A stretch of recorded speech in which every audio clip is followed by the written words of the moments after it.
Hello all, అందరు ఎట్లున్నారు? మంచిగా ఉన్నారా? ఇయ్యాల ముచ్చట ఏంటంటే మా బాబుకి నేనేం స్నాక్స్ పెడుతున్నో చూద్దాం.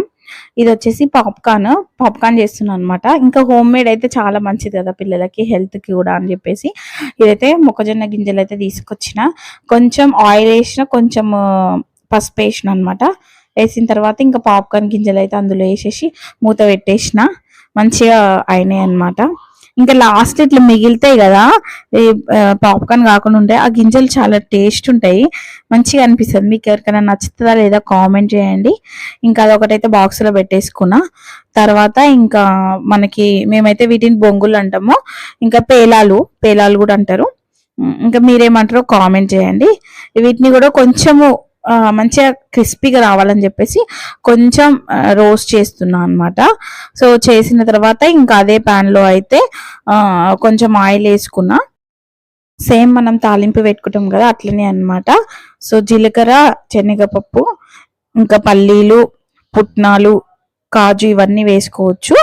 నేనైతే ఓన్లీ శనగపప్పు, పల్లీలు, జీలకర్ర, ఆవాలు ఇవి మాత్రమే వేసిన అనమాట. ఎందుకంటే నా దగ్గర ప్రజెంట్ అవే అవైలబుల్గా ఉండే, సో అందుకే వేసిన. తర్వాత ఎండుమిరపకాయలు, కారం, చిన్న పిల్లాడు కదా ఎక్కువ కారం తినలేడు, అందుకే కొంచెం తక్కువ వేసిన. పచ్చిమిర్చి కూడా వేసుకోవచ్చు స్పైసీ కావాలనుకునే వాళ్ళు.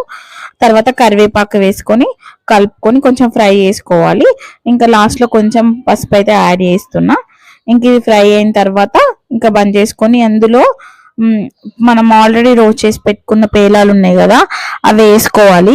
ఇందులోనే కొంచెం సాల్ట్ వేసుకోవాలంటే లైట్గా, ఎందుకంటే ఎక్కువ వేస్తే ఎక్కువైపోతుంది. తర్వాత ఇది చల్లారిన తర్వాత బాక్స్లో పెట్టుకోవాలి. నెక్స్ట్ వచ్చేసి పూల్ మఖానా అనమాట. పూల్ మఖానా అయితే నెయ్యిలో కొంచెం రోస్ట్ చేసి అది కొంచెం గోల్డెన్ బ్రౌన్ కలర్ వచ్చిన తర్వాత దాంట్లోనే లైట్గా కొంచెం కారం, కొంచెం పసుపు వేసేసి తీసేయాలి. ఎక్కువ వేయొద్దు అనమాట, మాడిపోతుంది తొందరగా. ఇంకా నెక్స్ట్ అది కూడా చల్లారినాక బాక్స్లో పెట్టేసుకున్నా. రెగ్యులర్గా ఈ 3 స్నాక్స్ అయితే నా బాబుకి అయితే రెగ్యులర్గా ఇస్తాను అనమాట నేను. వాడు కూడా చాలా ఇష్టంగా తింటాడు. మీరు కూడా మీ ఇంట్లో పిల్లలకి ట్రై చేసి ఎలా వచ్చిందో కామెంట్ చేయండి. అండ్ అట్లనే ఈ వీడియో కనుక నచ్చితే లైక్ చేయండి, షేర్ చేయండి అండ్ సబ్స్క్రైబ్ చేసుకోండి. ఉంటాం మళ్ళీ.